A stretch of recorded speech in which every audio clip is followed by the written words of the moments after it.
കലാകാരന്മാരുടെ ഒരു യൂണിവേഴ്സിറ്റി ഉണ്ട്. നമ്മുടെ കേരളീയർക്ക് ഏറ്റവും പരിചിതമായ യൂണിവേഴ്സിറ്റിയാണ് കൊച്ചിൻ കലാഭവൻ. കലാഭവനിലെ എല്ലാ പ്രതിഭകളും അവരുടേതായിട്ടുള്ള മികവുകൾ അവര് പ്രതിഫലിപ്പിച്ചിട്ടുണ്ടല്ലേ? ഒരുപാട്. പേരിന്റെ കൂടെ കലാഭവൻ ഉണ്ടാവും. അതുപോലെ കലാഭവൻ അഭിമാനിക്കാവുന്ന ഒരുപാട് താരങ്ങൾ ഇന്ന് മലയാള സിനിമയിലും നമ്മുടെ കലാരംഗത്തും ഒക്കെ സജീവമായിട്ടുണ്ട്. അത്തരത്തിലുള്ളൊരു വ്യക്തിയാണ് ഇന്ന് നമ്മളോടൊപ്പം നമ്മുടെ അതിഥിയായി എത്തിയിരിക്കുന്നത്. നമുക്ക് സ്വാഗതം ചെയ്യാം കലാഭവൻ ജിൻഡോ.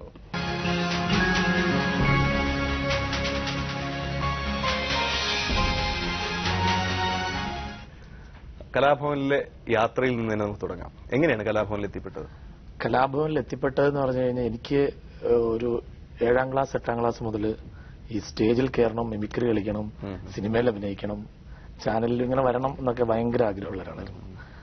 അങ്ങനെ ഞങ്ങളുടെ നാട്ടിൽ കൊച്ചിൻ കലാഭവന്റെ മിമിക്സ് പരേഡ്, നവാസിക്ക, അതുപോലെ തന്നെ പ്രജോദ്, ഷാജോൻ ചേട്ടൻ, അങ്ങനെ ഒരു ഗ്യാങ് ഇങ്ങനെ വരുന്ന സമയം. അപ്പൊ എന്റെ നാട്ടിൽ നിന്ന് ഒരു 25 കിലോമീറ്ററാണ് കഴിഞ്ഞ് കൊടുവള്ളി എന്ന് പറയുന്ന സ്ഥലത്താണ് ഞാൻ കോഴിക്കോട് ജില്ലയില് താമരശ്ശേരി കേട്ടിട്ടുണ്ടോ? താമരശ്ശേരിയില് ചെമ്പുകടവ് എന്ന് പറഞ്ഞ സ്ഥലത്താണ് എന്റെ വീട്. തുഷാരഗിരി വെള്ളച്ചാട്ടം, നല്ല പ്രകൃതി രമണീയമായ സ്ഥലമാണ്. തൊട്ടപ്പുറത്ത് ആദിവാസി കോളനികളിൽ അമേരിക്കയിലെ പരിചയമുണ്ട്. പോയി പരിചയമുള്ളവർക്കെല്ലാം മേടിച്ചു കൂട്ടണമായിരുന്നു. അല്ല, രാവിലെ തന്നെ കൊടുക്കുന്നത് കൊടുത്തേച്ച് മിണ്ടാണ്ടിരുന്നു. അപ്പൊ അങ്ങനെ അവിടെ സ്ഥലത്തുനിന്ന് കൊടുവള്ളി എന്ന് പറയുന്ന സ്ഥലത്താണ് ഈ പ്രോഗ്രാം. അപ്പൊ ഞാനിങ്ങനെ 10ാം ക്ലാസ് ഒക്കെ കഴിഞ്ഞ് ഇങ്ങനെ നിൽക്കുന്ന സമയം, 10ാം ക്ലാസ് പഠിച്ചു എന്ന് പറയാനാണ് 10ാം ക്ലാസ് എടുത്ത് ചോദിക്കാതിരിക്കാൻ അത് മനസ്സിലായല്ലോ. പിന്നെ പിന്നെ ഞാൻ നോക്കിയപ്പോൾ അങ്ങോട്ട് പോകണം ഇങ്ങോട്ട് പോകണം നോക്കിയപ്പോ ഇങ്ങോട്ടാ നല്ലതെന്ന് തോന്നി. 10ാം ക്ലാസ് ഇങ്ങനെ കഴിഞ്ഞ് നിൽക്കുന്ന സമയത്താണ് ഈ പ്രോഗ്രാം അവിടെ വരുന്നത്, കലാഭവന്റെ മിമിക്സ് പരേഡ്. അങ്ങനെ ഇത് കാണാൻ വേണ്ടിയിട്ട് അവിടുന്ന് ഞാൻ വൈകുന്നേരം ഒരു 5:30 ഒരു ബസ്സുണ്ട് കോഴിക്കോട്ടേക്ക്. അപ്പൊ അത് കൊടുവള്ളിയിൽ ഇറങ്ങാം, തിരിച്ചിങ്ങോട്ട് വണ്ടിയില്ല. അപ്പൊ പ്രോഗ്രാം 9 മണിക്ക് പ്രോഗ്രാം. അപ്പൊ ഞാൻ ഇങ്ങനെ പോയി നിൽക്കുക. അപ്പൊ ഇവരുടെ അടുത്തേക്ക് ഭയങ്കര ജനമാണ്. അത് വലിയ സിനിമാ താരങ്ങൾ വരുന്ന പോലെയാണ് ഈ കലാഭവന്റെ മിമിക്സ് പരേഡ് ചെന്ന് കഴിഞ്ഞാൽ, വലിയ സ്റ്റാറുകളൊക്കെ വരുന്ന പോലെ. അങ്ങനെ അവിടെ ചെന്നെങ്കിൽ ഇവരുടെ അടുത്തേക്ക് എത്താൻ ഒരു വഴിയില്ല. അപ്പൊ എനിക്ക് ആരും പരിചയമില്ല. അങ്ങനെ ഞാൻ ഇങ്ങനെ ഒരു ഇടവഴി കൂടെ കയറി സ്റ്റേജിന്റെ അടുത്തെത്തി. ഇപ്പൊ പ്രജോദേട്ടൻ, ഷാജൻ ചേട്ടൻ, നവാസിക്ക് ഇവരെല്ലാവരും ഉണ്ട്. ഈ കലാഭവന്റെ ഏറ്റവും വലിയ പ്രത്യേകത എന്ന് പറഞ്ഞാൽ അവരവരുടെ സാധനങ്ങൾ അവരവർ തന്നെ ചുമക്കണം. പ്രത്യേകിച്ച് സ്പീക്കർ. ഈ സ്പീക്കറൊക്കെ നമ്മൾ തന്നെ ചുവന്ന് മോളിൽ കയറ്റണം. അപ്പൊ ഇവര് വരുമ്പം ഇവര് സ്പീക്കർ ഇറക്കുന്നു. അപ്പൊ ഞാൻ ഇങ്ങനെ എന്റെ അടുത്ത് ഇങ്ങനെ പോയി നിന്നു. ഇടയ്ക്ക് ഞാനിങ്ങനെ പിടിച്ചാൽ കൊടുക്കും, സഹായിക്കാനൊക്കെ അവർക്ക് ഭയങ്കര ഇഷ്ടമാണ് സഹായിച്ചു കൊടുക്കുന്നത്. ഇങ്ങനെ സഹായിച്ചു കൊടുക്കും. അങ്ങനെ പിന്നെ ജയകുമാർ സാറുണ്ട്, അങ്ങനെ കുറെ പേരുണ്ട്, ജയകുമാറേട്ടൻ. അങ്ങനെ ഞാൻ അങ്ങോട്ട് കയറ്റി കൊടുത്തു. അപ്പൊ ഇവര് ഫുഡ് കഴിക്കാൻ പോയപ്പോ എന്നോട് പറഞ്ഞു വരുന്നപ്പോ ഫുഡ് കഴിക്കാന്ന് പറഞ്ഞു. നമ്മൾ ഇല്ല, ഞാൻ കാണാൻ വേണ്ടി വന്ന എന്റെ വീട് ഇങ്ങനെ എന്നൊക്കെ പറഞ്ഞു. അങ്ങനെ കഴിഞ്ഞ് ഇവർ ഫുഡ് കഴിച്ചു വന്നപ്പോഴത്തേനും അപ്പൊ ഇവരുടെ പുറകെ ഞാനും പോകുന്നുണ്ട്, ഫുഡ് കഴിക്കാനൊന്നുമില്ല. ഇങ്ങനെ പോയി കഴിക്കുമ്പോൾ ഇവർ ഫുഡ് ഇങ്ങനെ നോക്കിയിരിക്കുക. ഭയങ്കര അത്ഭുതത്തോടെ നമ്മൾ കാണുന്നവരൊക്കെ. അപ്പൊ മിമിക്രിയോടുള്ള ഒരു ആവേശം വന്ന് അങ്ങനെ കഴിഞ്ഞ് ഇവര് വന്നു കഴിഞ്ഞപ്പോൾ ഇവിടെ മൊത്തം ജനസമുദ്രമായി. ഇവരുടെ അടുത്തേക്ക് എത്താൻ പറ്റുന്നില്ല എനിക്ക്. ഫുഡ് കഴിക്കാൻ പോയി കഴിഞ്ഞാൽ തിരിച്ച് സ്റ്റേജിലേക്ക് വന്നപ്പോൾ ഇവരെ പ്രൊട്ടക്ട് ചെയ്തും കൊണ്ടുപോയി, അവരെ മാത്രം കെട്ടിക്കൊണ്ടുപോയി. ബാക്കി നോക്കിയ ജനസമുദ്രയോടെ ഒരു രക്ഷയില്ല. അങ്ങനെ ഷോ ഞങ്ങൾ ഏറ്റവും ലാസ്റ്റ് ഇങ്ങനെ നിൽക്കുകയാണ്. അന്ന് ഹൈലൈറ്റ് തൃശ്ശൂർ പൂരമൊക്കെയാണ്, ലൈവ് വായിക്കും. ഇങ്ങനെ ഭയങ്കര അതിശയത്തോടെ സിനിമ കാണുന്നല്ലേ കാണുന്നത്. അങ്ങനെ മിമിക്രിയോടുള്ള ആവേശം മൊത്ത് അങ്ങനെ ഇവര് പോയി. പിന്നത്തെ ഇതെന്ന് വെച്ച് കഴിഞ്ഞാൽ ഞാൻ പിന്നെ എറണാകുളത്ത് വരികയാണ്. എറണാകുളത്ത് എങ്ങനെയെങ്കിലും കലാഭവനിൽ വരണം. അങ്ങനെ കലാഭവനിൽ വന്നു. എറണാകുളത്ത് വന്നപ്പോ ഞങ്ങളുടെ നാട്ടിലൊരു കല്യാണത്തിന് ഇവിടെ എറണാകുളത്തെ ശിവക്ഷേത്രത്തിൽ പൂക്കച്ചവടം നടത്തുന്ന ഒരു ഉദയൻ എന്ന് പറഞ്ഞിട്ടൊരു ചേട്ടൻ ഇവിടെ വന്നു. അപ്പൊ പുള്ളി ഞാൻ പരിചയപ്പെട്ടു. പുള്ളി പറഞ്ഞു എറണാകുളത്ത് വന്നു, കുഴപ്പമില്ല, നമുക്ക് എന്തെങ്കിലും ചെയ്യാം എന്നൊക്കെ പറഞ്ഞു. അപ്പൊ എനിക്കെങ്കിലും കലാഭവനിൽ വന്നാൽ മതിയല്ലോ. അങ്ങനെ ഞാൻ എറണാകുളത്ത് വന്നിട്ട് നോർത്ത് ഏതാ സൗത്ത് ഏതാന്ന് പോലും അറിയത്തില്ലാതെ വന്നിറങ്ങി. അങ്ങനെ വന്നിറങ്ങിയിരിക്കുമ്പോൾ ഞാൻ ഈ ഉദയൻ ചേട്ടൻ നമ്പറും അഡ്രസ്സും ഉണ്ട് എന്റെ കയ്യിൽ. അന്ന് മൊബൈൽ ഇല്ലാത്ത സമയം, ലാൻഡ് ഫോൺ. മൊബൈലുണ്ട്, വലിയ പാവപ്പെട്ടവരുടെ കയ്യിൽ മാത്രമേ മൊബൈൽ ഉണ്ടാവുള്ളൂ, കോടീശ്വരന്മാർക്ക് മൊബൈൽ ഇല്ലാത്ത സമയം. അപ്പൊ അങ്ങനെ ഒന്ന് ഈ ശിവക്ഷേത്രത്തിന്റെ ഫ്രണ്ടിൽ ഞാൻ വന്നു കഴിഞ്ഞപ്പോൾ ഒരു ടാർപ്പയൊക്കെ കെട്ടിയ ഒരു സ്ഥലമുണ്ട്, അവിടെ പൂക്കച്ചവടം നടന്നുകൊണ്ടിരിക്കുകയാണ്. അപ്പൊ ഞാൻ പറഞ്ഞു ചേട്ടനെ ഓർക്കുന്നുണ്ടോ? ഞാൻ പയ്യനന്ന് ഒരു 15 വയസ്സ് 16 വയസ്സൊക്കെ ആയിട്ടുള്ളൂ. ഇപ്പൊ പ്രായം കൂടുതലുണ്ടെന്നല്ല, 25 വർഷം മുമ്പ്, 10-12 വർഷം മുമ്പ്. അപ്പൊ 16 വയസ്സ് ആ സമയം. അപ്പൊ ഞാൻ വന്നു ചെന്ന് ഉദയേട്ടനോട് ചോദിച്ചു, ഉദയേട്ടനെ ഓർക്കുന്നുണ്ടോ? ഞാനിങ്ങനെ നാട്ടിൽ വെച്ച് പരിചയപ്പെട്ടാണ്, അങ്ങനെ വന്നാണ്, കലാഭവനിൽ പോകണം, അപ്പം കിടക്കാനൊന്നും സ്ഥലമില്ല, ഭക്ഷണമൊക്കെ കഴിക്കണം, അപ്പൊ എന്തെങ്കിലുമൊക്കെ ഒരു വഴി. പുള്ളി പറഞ്ഞു ഇവിടെ ഇപ്പോ എന്താ ചെയ്യുക, ഒരു കാര്യം ചെയ്യും ഇരിക്കുന്നു പറഞ്ഞു. നിന്നു. അപ്പൊ ഈ പുള്ളിയുടെ കടയിൽ തന്നെ ഈ പള്ളിയിൽ ബലൂൺ കച്ചവടം, കാറ്റാടി വിൽപ്പന, അങ്ങനെയുള്ള ആൾക്കാർ കുറെ പേരുണ്ട്, കുറെ ചേട്ടായിമാരുണ്ട് അവിടെ. അങ്ങനെ അവരൊക്കെ ആയിട്ട് പരിചയമായി. 2-3 ദിവസം ഇങ്ങനെ നിന്നു. മഴ ജൂൺ മാസത്തിലാണ് ഞാൻ വരുന്നത്. ഒരു ജൂൺ 6-7 ആയിട്ട് ഞാൻ വരുന്നത്. അപ്പോൾ 99 ജൂൺ 6 അപ്പോൾ ആ സമയത്ത് ഭയങ്കര മഴ അപ്പൊ ഇങ്ങനെ നിൽക്കും, പൂ ഒക്കെ കെട്ടാൻ കൂടും, എടുത്തു കൊടുക്കാൻ കൂടും, തിരക്കായിരിക്കും, ഒരു 5-6 മണി. അപ്പൊ കിടക്കാൻ സ്ഥലമില്ല. അപ്പൊ അന്ന് വൈകുന്നേരം ഞാൻ പറഞ്ഞു എവിടെയെങ്കിലും കിടക്കാൻ. അവൾ പറഞ്ഞു കിടക്കാൻ ഇപ്പൊ എന്റെ വീട്ടിൽ ഞാനും ഭാര്യയും കുട്ടികളൊക്കെ ഉണ്ട്, ഒരു കാര്യം ചെയ്തോ ഈ കടയിൽ തന്നെ കിടന്നു എന്ന് പറഞ്ഞു. അപ്പൊ ഞാൻ നോക്കിയപ്പോ ഇങ്ങനെ നോക്കി വിശാലമായ ഒരു സ്ഥലം ടാർപ്പ വിരിച്ചേക്കുന്നു അമ്പലത്തിന് മുന്നിൽ. അപ്പൊ അത് വലിയ സെറ്റപ്പ് ആയിരുന്നു. ഞാൻ പോകുമ്പോ അവിടെ പോകാൻ ഇടയ്ക്കിടയ്ക്ക്. അങ്ങനെ അപ്പോ കുളിക്കാനൊക്കെ ഞാൻ അവിടെ കിടക്കാന്ന് പറഞ്ഞു. അങ്ങനെ അവിടെ കിടന്നു. അങ്ങനെ കിടന്നു കഴിഞ്ഞാൽ അപ്പോ ഈ എന്റെ അടുത്ത് കിടക്കുന്ന ആൾക്കാര് തർമ്മക്കാര് അങ്ങനെയുള്ള ആൾക്കാരാണ് എന്റെ അപ്പുറത്തും ഇപ്പുറത്തൊക്കെ കിടക്കുന്നത്. എനിക്ക് കൊതുക് അടിച്ചിട്ട് മേല, ഉറുമ്പടിച്ചിട്ട് മേല, വീട്ടിൽ നിന്ന് പുറത്തിറങ്ങാത്ത ആളാണ് ഞാൻ. ആദ്യമായിട്ട് ഇറങ്ങി വന്നേക്കുന്നത് ഇങ്ങോട്ട്. അപ്പൊ വീട്ടിൽ മമ്മിക്കും അറിയാം, ചേട്ടനും ചേച്ചിക്കൊന്നും അറിയത്തില്ല. ഞാൻ നാട് വിട്ടാ ചേട്ടായി പുഴയെ കുളിച്ചോണ്ടിരുന്നപ്പോ ഞാൻ പോവാ എന്ന് പറഞ്ഞ ഒറ്റ പോക്ക് ബസ് കയറി പോകുന്നതാണ്. നാട് വിട്ടു പറഞ്ഞിരിക്കും.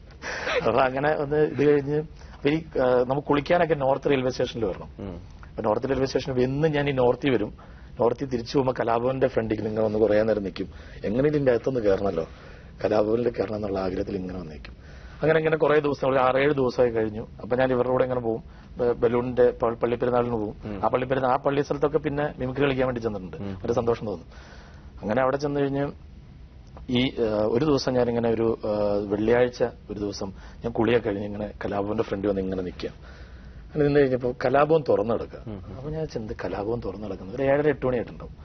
അപ്പൊ എങ്ങനെ അകത്ത് ഇങ്ങനെ വെറുതെ നോക്കി. അപ്പൊ ഒരു റൂമിൽ മാത്രം ലൈറ്റ് ഇട്ട് വെച്ചിട്ടുണ്ട്. അപ്പൊ ഞാൻ മെല്ലെ ഇങ്ങനെ നടന്ന കോഡോറി കൂടെ ഇങ്ങനെ കയറി ഒരു റൂമിന്റെ അവിടെ എത്തിയപ്പം അച്ഛനിരുന്ന് ആബേലച്ഛനിരുന്ന് ഇങ്ങനെ ഒരു പാട്ട് എന്തോ എഴുതിക്കൊണ്ടിരിക്കുക.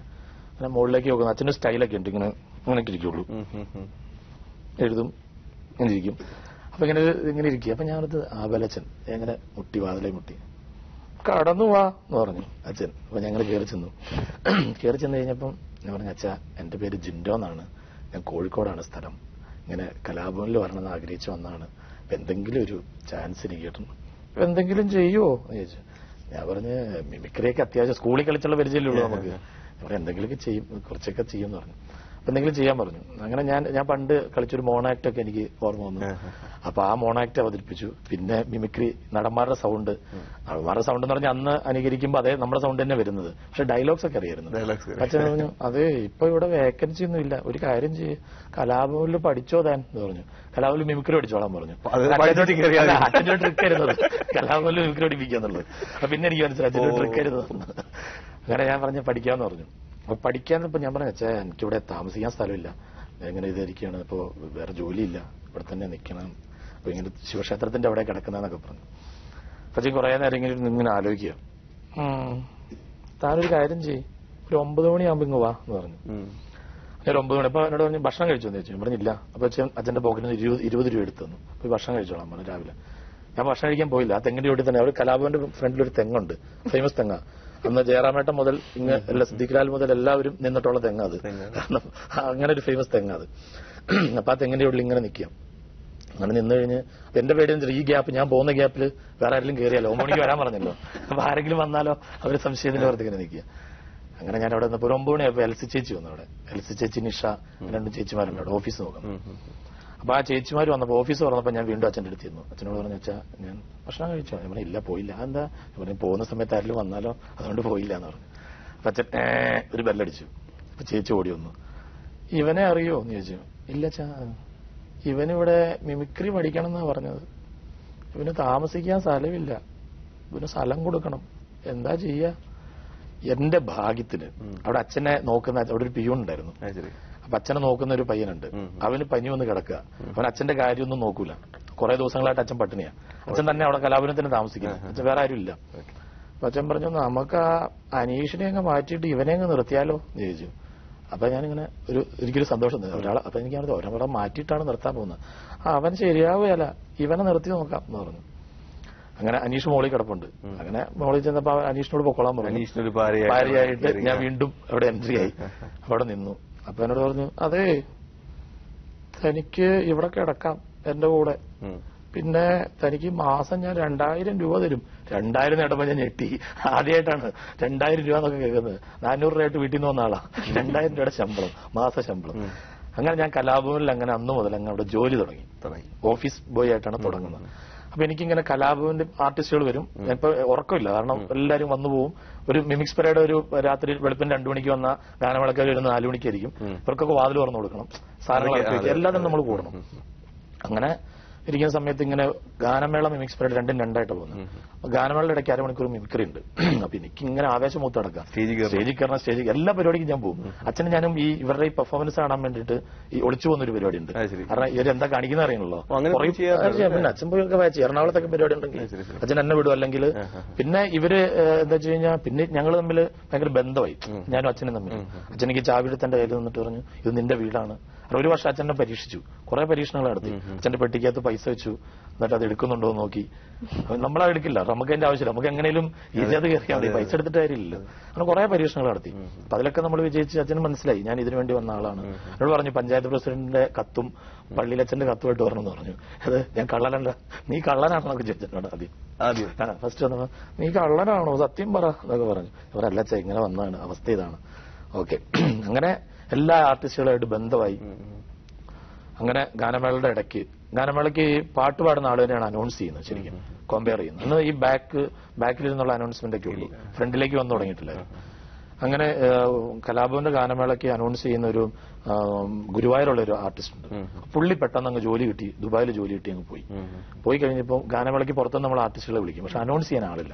അപ്പൊ ഈ അനൗൺസ്മെന്റ് ഇല്ലാത്തതുകൊണ്ട് ഇപ്പൊ ആർട്ടിസ്റ്റുകളൊന്നും കംപ്ലൈന്റ് പറയാം. അപ്പൊ എനിക്കാണ് ഇതിങ്ങനെ ഞാനിങ്ങനെ കേൾക്കുന്നുണ്ട്. ഈ 5 മണിയാകുമ്പോൾ അച്ഛനെ എഴുന്നേക്കും, അച്ഛന് ചായ തിളപ്പിച്ചു കൊടുക്കണം. അപ്പോഴേ 5 മണിക്കാണ് ഈ ആർട്ടിസ്റ്റുകൾ 4 മണി 5 മണി വരും. അച്ഛനെ കണ്ടിട്ട് ഇവർ വീട്ടിൽ പോകുള്ളൂ. ഈ പരാതികൾ പറയണം, അവരുടെ പ്രശ്നങ്ങൾ പറയണം. അച്ഛനെ സമയം കിട്ടുന്ന ആ സമയത്താണ്. അപ്പൊ ഇങ്ങനെ 5 മണിക്ക് ഞാൻ അച്ഛന്റെ കൂടെ ഇങ്ങനെ നടന്നിറങ്ങുമ്പോൾ ഇവരൊന്നിങ്ങനെ പരാതി പറയാം. അപ്പൊ ഇങ്ങനെ കുറേ ദിവസം ഇങ്ങനെ കേൾക്കുന്നു, അനൗൺസ്മെന്റ് ചെയ്യാൻ ആളില്ല അച്ഛാ, ഒരു രക്ഷയില്ല എന്നൊക്കെ പറയുന്നു. അങ്ങനെ ഒരു ദിവസം ഞാൻ പറഞ്ഞു, അച്ഛാ ഞാനൊന്ന് പോയാലോ? എന്തിന്? ഞാൻ പറഞ്ഞു, അല്ല ഞാൻ അനൗൺസ് ചെയ്യാം. നീ അനൗൺസ് ചെയ്യുമോ എന്ന് ചോദിച്ചു. നമ്മൾ അനൗൺസ് ചെയ്യും, നീ എന്നാ ഒരു കുറച്ച് ഡീറ്റെയിൽസ് എഴുതിയിട്ട് ഇങ്ങോട്ട് വാന്ന് പറഞ്ഞു, ഓഫീസിലേക്ക് വരാൻ പറഞ്ഞു. എന്നിട്ട് ഇങ്ങനെ പറഞ്ഞേപ്പിക്കും ഓരോന്ന് അനൗൺസ്മെന്റ് സ്റ്റൈലിൽ. സഹൃദയ കലാസദസ്സിന്റെ കൊച്ചിൻ കലാഭവന്റെ ഹാർദമായ സ്വാഗതം എന്നൊക്കെ പറഞ്ഞ് ഇങ്ങനെ പറഞ്ഞേപ്പിക്കുക. അപ്പൊ അങ്ങനെ ഞാൻ പറഞ്ഞു ഒരു കാര്യം ചെയ്യും, അതെന്നാൽ ഫസ്റ്റ് പരിപാടി ഇരിങ്ങാലക്കുടയാണ്, ഞാൻ പോകുന്ന പരിപാടി പോയി നോക്കുന്നു പറഞ്ഞു. ആദ്യത്തെ സ്റ്റേജ് ഇരിങ്ങാലക്കുട ഒരു കോളേജിലാണ് ഗാനമേള. അപ്പൊ എനിക്ക് കൈയും കാലം മറിച്ചിട്ടുമല്ല, ഫസ്റ്റ് മൈക്കെടുത്ത് പറയാനുള്ളൂ. അന്ന് നല്ല സ്വീറ്റ് വോയിസ്, ഇതുപോലത്തെ പാറയിട്ടടിക്കുന്ന സൗണ്ട് അല്ല, നല്ല വോയിസ് ആയിരുന്നു. അല്ല അന്ന് ഈ ഫ്രണ്ടിൽ ഇല്ല പുറകില് പൊളിച്ചിരുന്ന്, കാരണം ലൈറ്റ് ഒക്കെ ഓഫ് ചെയ്യില്ലോ, tile music light background light ഒക്കെ ഓഫ് ചെയ്യും. എന്നിട്ട് ഞാൻ തിരികെ കത്തിച്ച് വെച്ചിട്ട് ഈ അനൗൺസ് ചെയ്യുന്നത്, കാരണം ഇത് വായിക്കണല്ലോ, കാണാതെ പറയാറില്ലല്ലോ, തുടങ്ങിയില്ലുള്ളൂ. അങ്ങനെ ഇത് അനൗൺസ് ചെയ്തു, പരിപാടി ഓക്കെ. അങ്ങനെ ഗാനമേളയിൽ സ്ഥിരം അനൗൺസറാക്കി. അപ്പൊ എനിക്ക് 2000 രൂപ കലാഭവനിൽ സാലറി ഉണ്ട്, ഒരു പരിപാടിക്ക് 100 രൂപ കിട്ടുകയും ചെയ്യും. അപ്പൊ അഡീഷണൽ അപ്പൊ മാസം ഒരു 15-16 പരിപാടിക്ക് ഉണ്ടാവും. അപ്പൊ അത് അഡീഷണൽ കിട്ടാൻ തുടങ്ങി. അങ്ങനെ ഞാൻ കലാഭവന്റെ അച്ഛന്റെ കാര്യം നോക്കും, രാവിലെ വന്നിട്ട് അച്ഛന്റെ കാര്യം നോക്കും, അച്ഛൻ ഭക്ഷണം മേടിച്ചു കൊടുക്കും. ഞാൻ പോകുന്ന സമയത്ത് വേറൊരാളെ എനിക്ക് അസിസ്റ്റന്റിന് വെച്ചിട്ട് പോകുന്നത്. എനിക്ക് ഗ്യാപ്പ് ഫില്ല് ചെയ്യാൻ വേണ്ടി രാനണി ചേട്ടൻ എന്ന് പറഞ്ഞ ഒരാളുണ്ട്, പുള്ളിക്ക് അഡീഷണൽ ഞാൻ പൈസ കൊടുക്കും, ഇത് അവിടെ നിർത്തും. കാരണം നമ്മുടെ ആഗ്രഹം കലാഭവന്റെ ഇതിൽ കയറണമെന്നാണല്ലോ. അങ്ങനെ ഗാനമേളയിലായി. അങ്ങനെയാണ് മിമിക്സ് പരേഡിൽ. പിന്നെ അങ്ങനെ ഞാൻ ഗാനമേളയിൽ ഇങ്ങനെ പോയി, അച്ഛന്റെ കൂടെ പോയി. അങ്ങനെ കുറെ വർഷം ഇങ്ങനെ അച്ഛന്റെ കാര്യങ്ങളൊക്കെ നോക്കിയിരുന്ന അച്ഛൻ മരിക്കുന്ന അവസ്ഥയായി. അച്ഛന്റെ ചികിത്സ കഴിഞ്ഞ് മരിച്ചു കഴിഞ്ഞപ്പം കലാഭവന്റെ മിമിക്സ് പരേഡ് മൊത്തം അങ്ങ് താറുമാറായി തുടങ്ങി. ഇത് ആഫ്രിക്ക എല്ലാവരും ഉണ്ട്. അങ്ങനെ നിൽക്കുന്ന സമയത്ത് അച്ഛൻ ഞങ്ങളുടെ ശുഭച്ചാൻ എന്ന് പറഞ്ഞിട്ട് ആളുണ്ട്, ഷാജന്റെ ചേട്ടൻ. ആള് ദുബായിൽ ഇപ്പൊ റേഡിയോ ഏഷ്യയിലെങ്ങാണ്ട് റേഡിയോ ഏഷ്യയിൽ ഇവിടെ ഒരു ഖത്തറിലാന്ന് തോന്നുന്നു ജോലി ചെയ്യാണ്.